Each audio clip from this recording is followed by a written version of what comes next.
Šitais laika ziņu vecis, Toms Bricis, jau otro nedēļu dzer, bet brīžiem skaidrosies. Mums ar ģimeni Ziemassvētkos ir tradīcija. Mēs savācamies kopā un aprunājam tos radus, kuri nav ieradušies. Man ļoti patīk zaļumballes. Ir tik forši vasarā zaļumballē ar draugiem dzert dzīvās mūzikas pavadījumā. Bet tas pasākums būtu labs arī bez mūzikas. Un draugiem.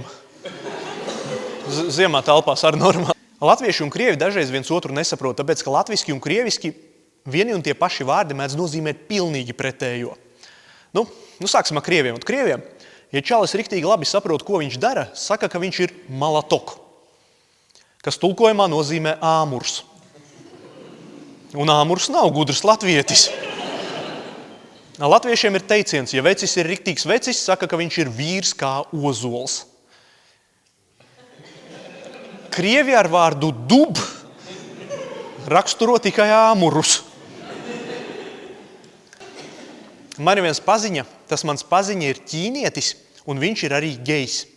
Līdz ar to viņa ādas krāsa ir zaļa. Jā, jo dzeltenu sajauc ar zilu, sanāk zaļš, jā. Varbūt dzirdējāt, ka nesen Gaiļezera slimnīcas morgā notika sprādziens. Ir daudz bojā gājušo.